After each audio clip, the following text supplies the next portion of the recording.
BSD Talk, der Podcast von buildingSMART Deutschland.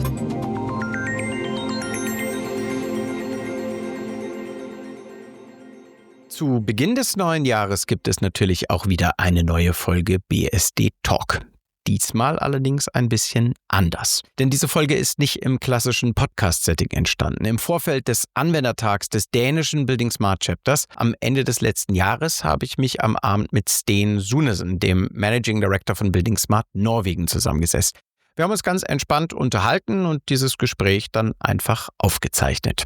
Diesmal mit leicht vertauschten Rollen. Nicht ich habe Steen interviewt, sondern Steen hat mich befragt. Auch in meiner Funktion als Vorstandsvorsitzender von buildingSMART Deutschland, aber eigentlich eher wegen meiner weiteren Rolle als Leiter des Professional Certification Steering Committees bei buildingSMART International. Im Gespräch ging es also insbesondere um das internationale Weiterbildungs- und Zertifizierungsprogramm von buildingSMART International. Wo kommt die Professional Certification her? Wie ist sie aufgebaut? Was sind die zentralen Bausteine? Und wie entwickeln wir das Programm aktuell, aber auch in Zukunft weiter? Wir haben uns entschieden, dieses Gespräch zum Start ins neue Jahr noch einmal aufzubereiten und hier zu teilen. Also, dieses Mal eine etwas andere Folge, eher persönlich, eher direkt und mit einem klaren Fokus auf Qualifizierung, openBIM und eine internationale Perspektive. Viel Spaß beim Zuhören. Hello, Cornelius. I'm very happy that you have the opportunity to talk here. Can I ask you to just please introduce yourself and explain your roles in buildingSMART? Yes. Yeah, thank you so much for having me here. My name is Cornelius Preidel. I'm working for my living basically as a professor at the University of Applied Sciences in Munich. This is what I'm doing for my living, but I have many hats on my head on behalf of buildingSMART. First of all, maybe as the most important thingy, as a chairman for the buildingSMART chapter in Germany. And second, I'm also leading the steering committee for the professional certification program in buildingSMART International. In this podcast, I want to focus on the professional certification role and the P-Cert as it's called among friends. But just before we go there, could you just briefly tell us a little bit about buildingSMART Germany? We're a bit curious about who you are, and please tell us a bit about the chapter that you're leading. Yeah, so buildingSMART Germany is actually one of the oldest chapters because it's a founding member, so already 30 years old, so the same as buildingSMART International itself. I guess it's meanwhile one of the most mature and biggest chapters. Officially, we have meanwhile more than 800 members, although that is taking corporate members and also individual members into account. We have different kind of member categories, but in the end, it's a bit more than 400. Or meanwhile, even like 450 corporate members that we're having, different kind of sizes of corporate members. We have architectural offices, construction companies, small scale, medium scale, but also large-sized construction companies among those, and also public clients. So what are we doing with all of those corporate members?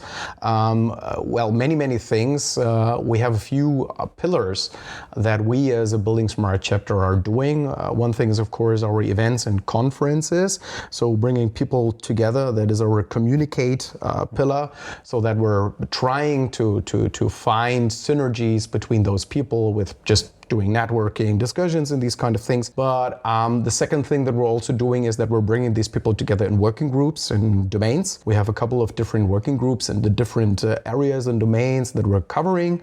That's not something that we are initiating just because we think it's a good idea, but that is based on feedback by our members. So if they think there is a good idea to have a working group for a specific topic, then they can come up with a proposal.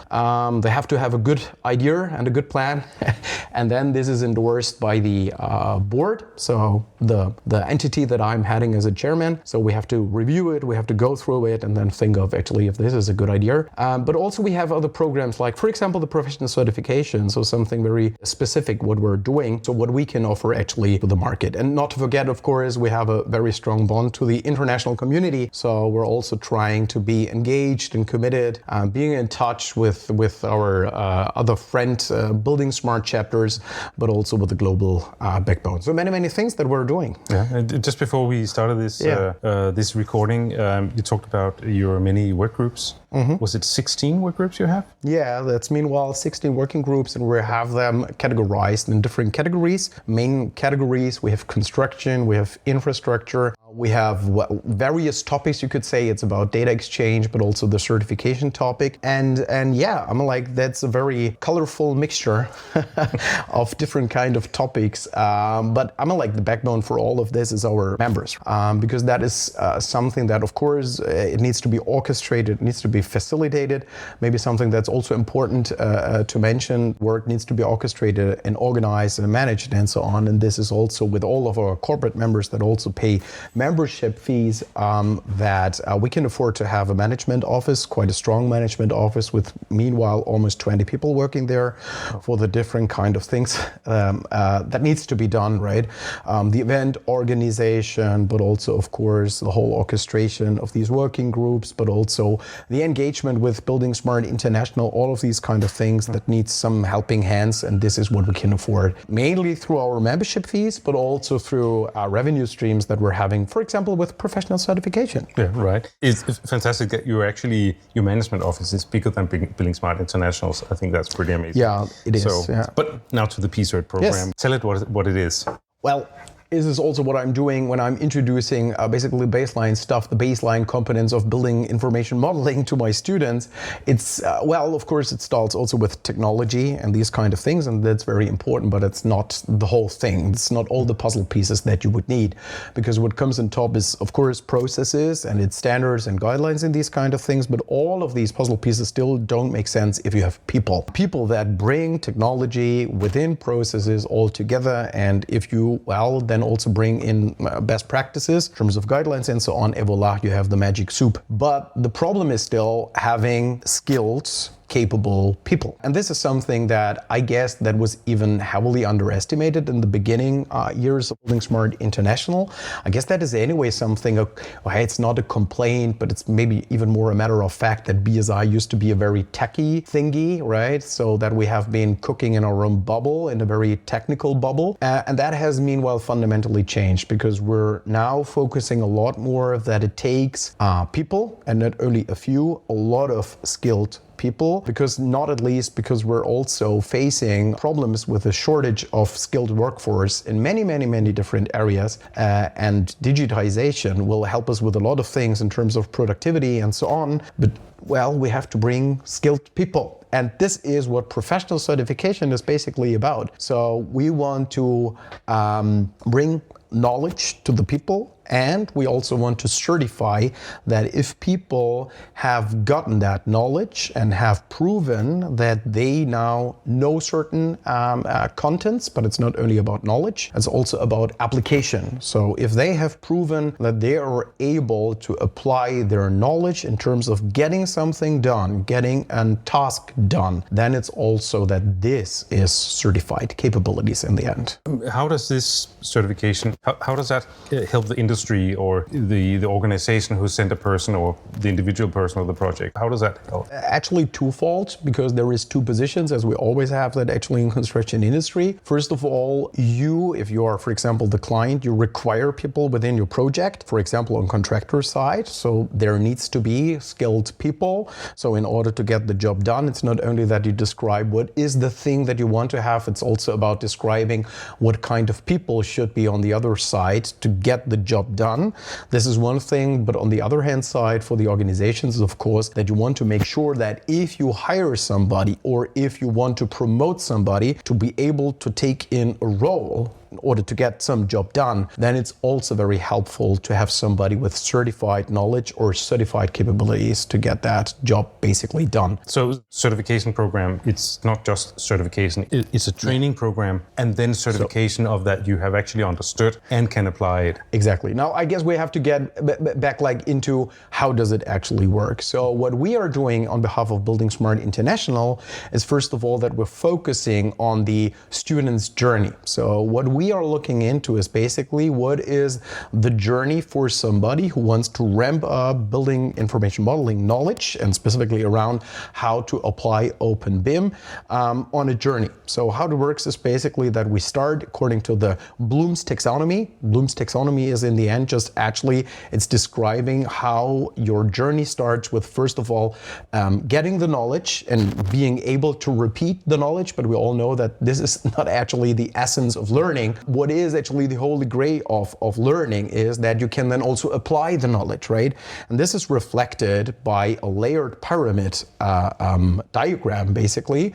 So how you first of all start with understanding, comprehending, and then in the end applying the knowledge. And this is pretty much how we also set up our whole P-Cert students journey. So we start with the baseline level, which is just about knowledge. It starts with an entry, which is more like getting engaged and understanding the baseline principles of openBIM. Then with foundation, it's the foundation where it's about understanding the principles not only, but also ISO 19650 contents and so on, but it's only about knowledge. So this is just, for example, if you are then checked for your knowledge, and it's just a multiple choice. Then in the next level, it's advanced knowledge. We call it the management level, where it's still knowledge-based, but then it goes up on the foundation in different kind of areas, like for example, infrastructure or CDE management or sustainability. And then the holy grail, which comes on top of all of that, is then practitioner. And practitioner is really about applied learning, which can also go in different kind of domain directions. But in the end, this is not only about repeating something that you have learned, it's really about getting the job done, getting your hands dirty. It's about applying. So what BSI basically does is introducing for all of these different tiers and levels the content. So what we have is the learning outcome framework, which is basically just a comprehensive list of the learning goals. So what should be achieved in the end for a learner in the end of the day. So if you have, been certified that you are able to actually, that you have achieved these learning goals, right? Then you're properly certified. What is behind all of that is not only a catalog of learning goals, but there is a so-called body of knowledge. And this body of knowledge is a real comprehensive description on what is the actual content per learning goal.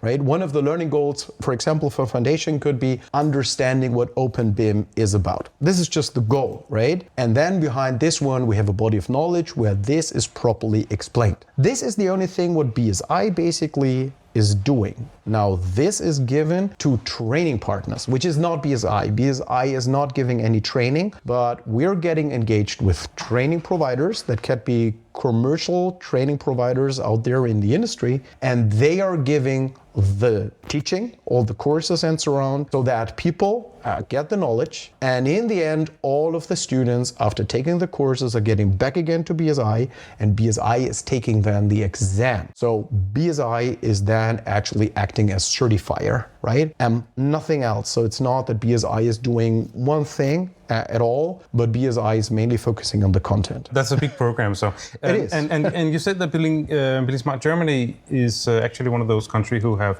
a very large uptake of certifiers and training providers and people who are getting certified. Can you tell some success stories you know about how certification have improved either personal skills or project openBIM application in projects and so on? Yeah, of course. So maybe just to also understand where the chapters tie in all of this picture. If BSI is now creating the content and so on, and we have the training providers, and of course the student as the end user in the end, right, who is certified in the end, then we have still the chapters, because it's always with the many things that BSI is doing, also with the technical standards, the chapters are responsible for the adoption in the market. We have also foreseen in our contents and so on, that it's not only the global backbone, it's always the same thing, because it's not applicable in all of these cases one by one on the national markets. You might need to add some national additions, annexes, and these kind of things. This is what the chapters are basically responsible for. So they introduce PCERT into the market. So they take the BSI backbone, introduce it in the market, and are looking for training providers, and then really getting engaged with them, making sure that the students and so on are properly registered, and then also the exams are held, right? So in the end, it's a quite complicated landscape, right? Because with BSI, the chapters, the training providers, and the students, quite a mess. But all of these different entities and so on, they help each other to stay in touch and related, and so that the whole engine is running. But now getting back to your question, the whole thing started in 2018, and buildingSMART Germany has been one of the initial forerunner chapters starting this thing from scratch. We have been just starting with foundation initially in the beginning, but it's quite a success story, because meanwhile, till today, we have more than 13,000 certified people for foundation, which is quite something. We have meanwhile more than 50 training providers that are giving foundation trainings in Germany. One of the major success stories, and that is quite remarkable, when we have been starting with the introduction of professional certification, we had the idea that it would make a lot more sense to not only have it under the buildingSMART international brand, because buildingSMART these days, and still maybe today, is not a very, very well-known brand in the overall construction industry in Germany compared to other brands. So what we have been doing is that we have been getting in touch with the entity that these days have been specifically taking care for the standardization for building information modeling, which was the German Association of Engineers, called VDI. And they have been also working on standardization of BIM competencies for specific roles, exactly at the time when also the professional certification, learning outcome framework, and the competencies, all these kind of things that I've been talking about, have been established. And well, there was an overlap of people that have been working on BSI side and also on VDI side, and also, of course, being member of buildingSMART Germany. So there was a chance to map these kind of things. And as said, each chapter has the chance also to give these certificates a national twist. Well, however, that is demanded by the market. And our German twist that was heavily valuable was this VDI cooperation. So what we have been doing is saying like, hey, look, the competencies that the people award here through the certification is exactly what you are demanding as VDI. So shouldn't we ramp up? And we did so. So what now?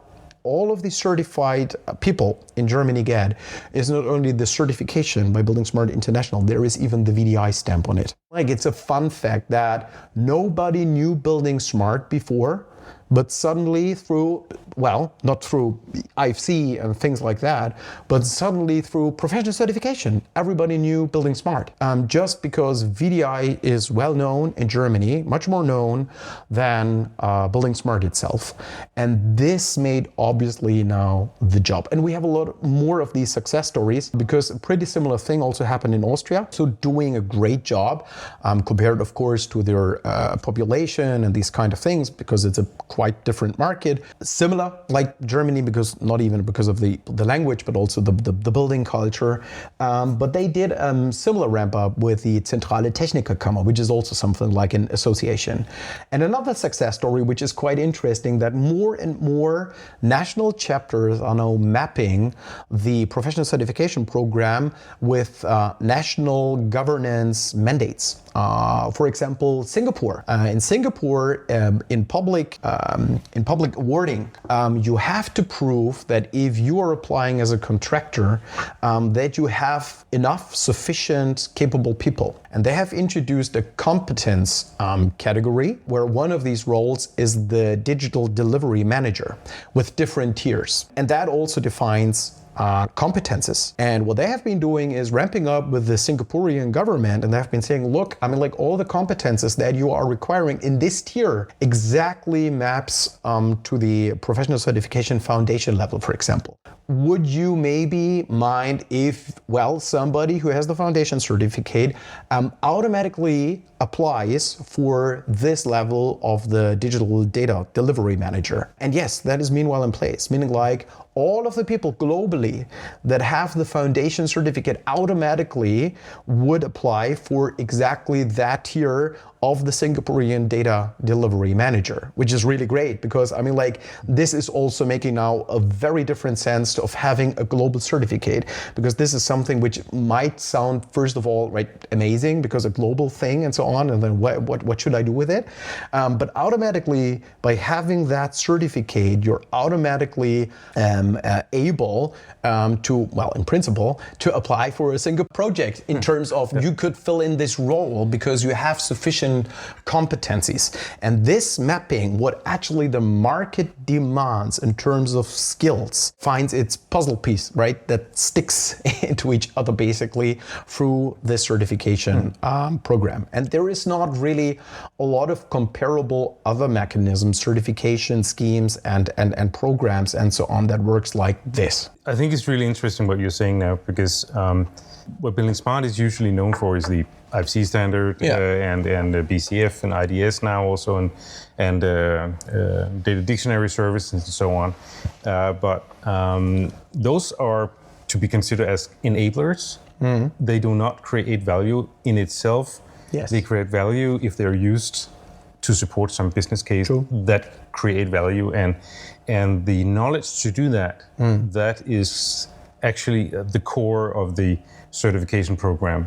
So actually the certification program is the value adding to the enablers. That's a quite interesting perspective. So it is. Well, it only will work with people, and throw AI and whatever kind of automation on it. Still, it might change, of course, the roles and the competencies that are required, for sure. And well, of course, this is something where we need to still develop. Like professional certification is not a static thing. It's not that now we have foundation and we're done.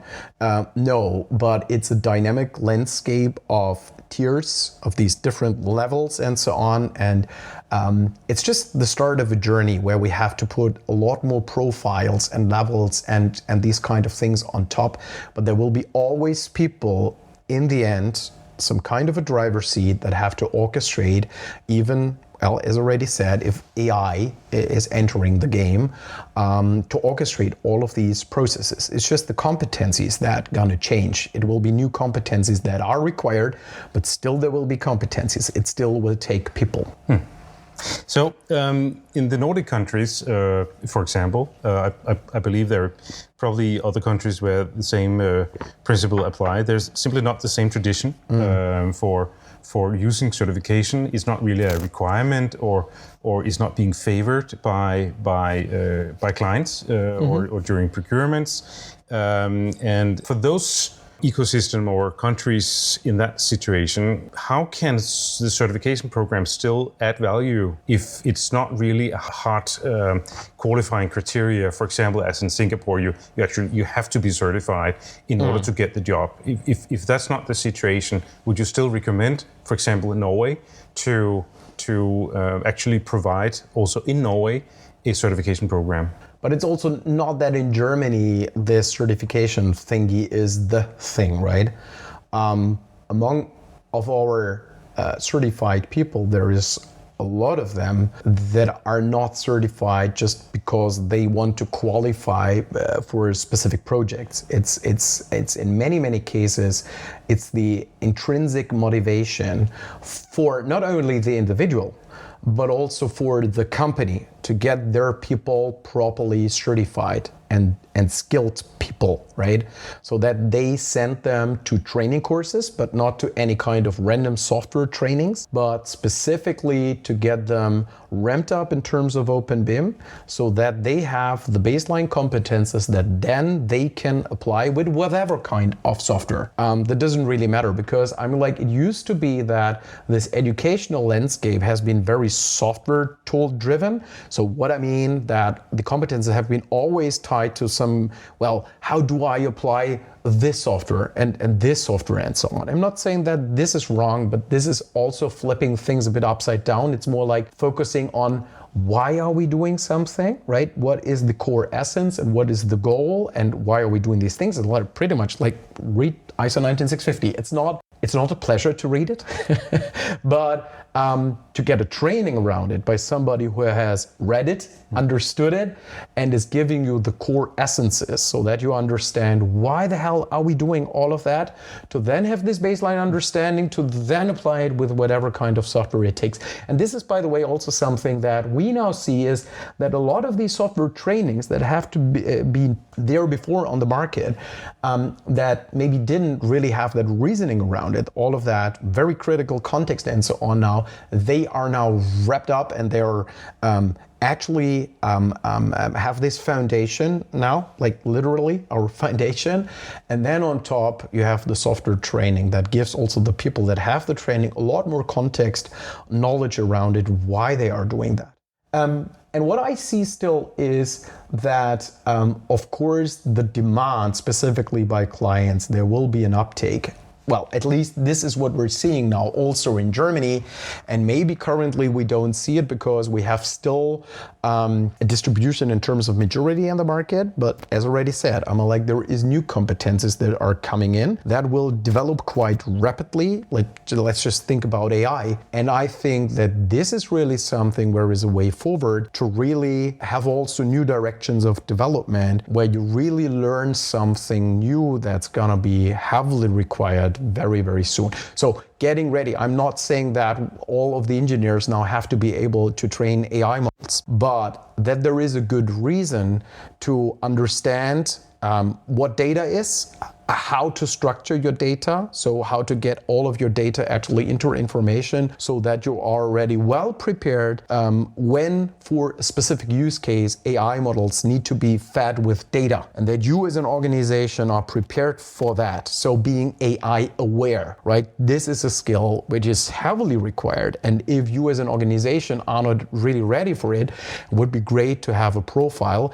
which tells you like, and this is the way how you do it openBIM wise. And this is also a good reason, by the way, why you should ramp up your openBIM skills and so on, because it's a beautiful way to, well, get structure in all of your data and then being very flexible when it's about to use it for whatever kind of purpose, and not within a software suite, but actually use it for whatever kind of AI software platform constellation and so on you want to use for whatever kind of purpose.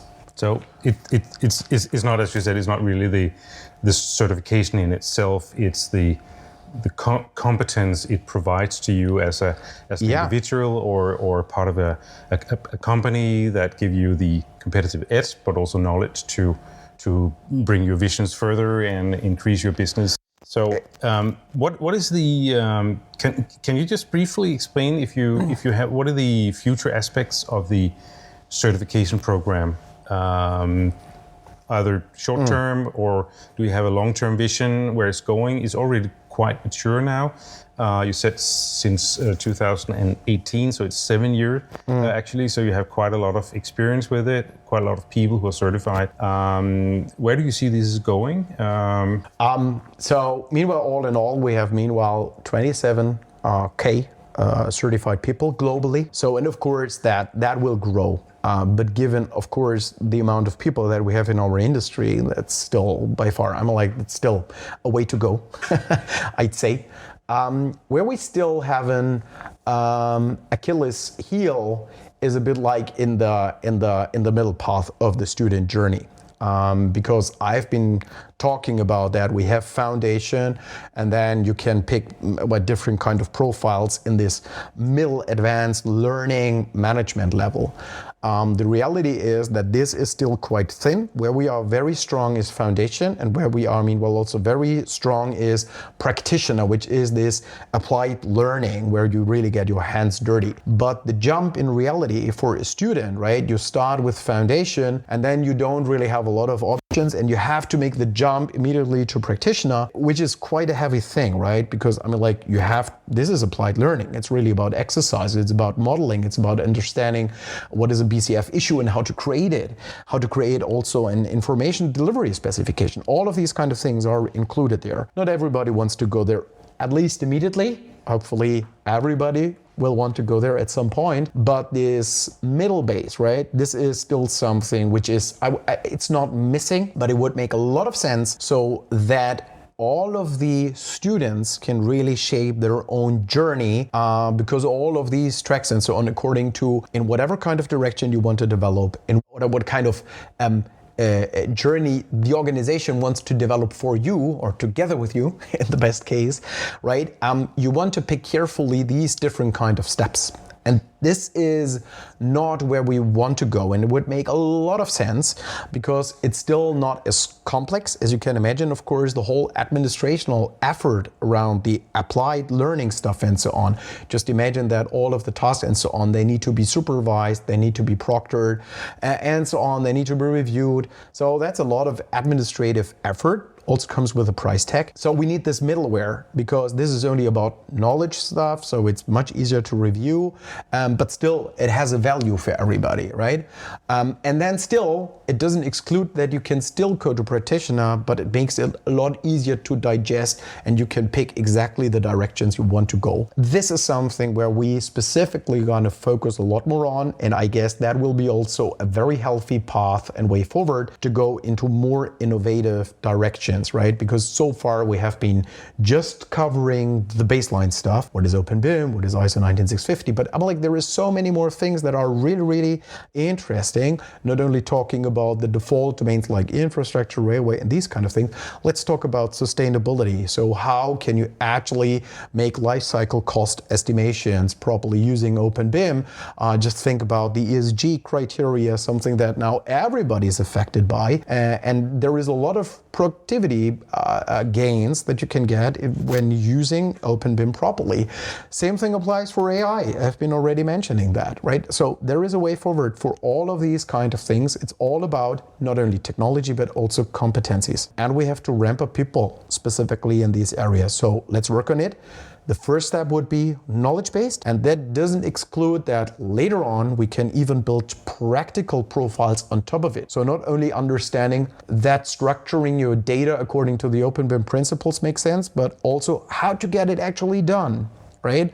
So I'm not saying programming courses and these kind of things. There is also tools where you don't need any programming skills, but how to get the actual job then later really done. So this natural student journey, that's the idea. Yeah, so it's what we see now is actually more like a core basic knowledge that pretty much everyone practitioners need to know, and then a wide range of knowledge that can be expanded from there. Yeah. Based on the industry needs and strategic value also. Yeah. So what's driving you in this? Because as I understand it, you're leading the steering committee for the PCERT program. You are doing this as a volunteering work. It's true. And actually everybody in the steering committee are volunteers, the experts that you work together with. So what's driving you? Why the PCERT program? What does it mean for you? Well, first of all, I guess I'm teaching at university, right? So this teaching and producing skilled people, this is what I'm doing for a living. And when I was bumping into all of this BSI thingy, right, when taking over also the chairmanship in buildingSMART Germany, I quickly realized how important this pillar is for buildingSMART in general. Not only for the chapter, because it also creates, of course, a nice revenue stream, but there is value. There is real value behind it. There is a good reason why we should ramp up people to get these competencies and certify people and so on. There is a real value in it, and it's really pushing BSI forward according to its mission. So one thing. But second thing, I think we owe it to our society really that we no further delay having more skilled people from scratch. So what we're meanwhile doing also, one of the first things that I've been doing and trying to push forward, there have been already ideas before, but now we have it really rolled out, is to make also the foundation certification and all of the other things as attractive and easy accessible as possible for students. So to also get basically certification at the grassroots. Because of two simple reasons. First of all, it's helpful for the people themselves that when they are in public education, at least I guess in Norway and in Germany, it's pretty much the same thing. As a student, you don't have a lot of money and so on. Getting certified, well, it comes with a price tag with all of the trainings, but you get already the trainings at the university. So just getting the certification on top, it makes a lot of sense because it's super cheap. Right? So what we have been introducing now is a specific student discount to make it as simple and as easy accessible for students to get the foundation and any other kind of certification according with just the regular certification, as BSI is doing these kind of things with all of the industry participants. But students get it with free training, right? Because I'm doing my lectures anyway. I have been accrediting these lectures with all of the contents where anyway the contents are what is well required according to the trainings. And my students just have to take the course, pass the course, and then they get the exam. Even if they pass the exam, they get the certification. And that is, and this is the second part, it's of course making the whole thing much more attractive for organizations. Not only that they can attach it to their CV and it's more likely that they get the job, it's also about that for the industry, for the companies and so on, it's much more appealing because they don't have to get started with the foundation stuff with these students. They can already go for a practitioner and all of these other things and so on. And in the end, what we're anyway producing with all of these uncertified and unskilled people at public education, I'm like, this is a problem that we're starting already at the grassroots, right? So, and we don't have the time, we can't afford it because we're just delaying these costs for later for our construction industry, for our organizations that have to now bear all of the costs for these unskilled people. I don't want to be too fundamentalistic here, but still, at least in Germany, I don't know how it is in Norway and in other countries, but still, it depends heavily on individuals in your universities and in the different, not only universities, let's not talk only about architects and engineers, let's talk also about all the other construction professionals that are participating in this digital workflow, supply chain thingy and so on. Because our idea of building information modeling and openBIM is actually everybody should participate in that. So everybody should be equipped with exactly these kind of competences to allow somebody to get engaged with the digital workflow. So creating information, using information, all of these kind of things that might be different for an engineer compared to a construction site worker. But also construction site worker needs to get something done, right? It's not only the tablet handheld that is doing the job, it's the person, right? And we have to also get this person somehow equipped with the right knowledge. And what we're currently doing is that we don't have a systematic approach to spread this knowledge in our educational institution. And having this global backbone with a definition of the competencies and going also not only into universities, but also actually spread it all over these different trades, all of these different disciplines and all of these different peoples. As said, we have to take everybody serious and we have to somehow provide something for everybody in that. We have to get there, right? And this is something that should happen in public educational institutions already. So not to delay the costs, but have it already covered as early as possible so that then construction industry, the cake is huge enough, right? They still can do fancy stuff later on, but they should focus then on later stuff. Like, hey, let's focus on data structuring and AI, right? There is still a way to go, but let's do our best to cover these kind of things. So long story short, this democratization of knowledge, this is, I guess, something might be, let's call it a vision, right? But getting it there, this is something which drives me. And well, I'm trying my best. So I have meanwhile certified also almost 100 students at university. I'm working now there for 3 years or so. So also pushing a couple of souls through certification, which is good. Thanks a lot, Cornelius. Thanks for your engagement and for this democratization of knowledge. I really like that point. And thanks for enlightening us about what certification is and the value. So thanks a lot. Thank you.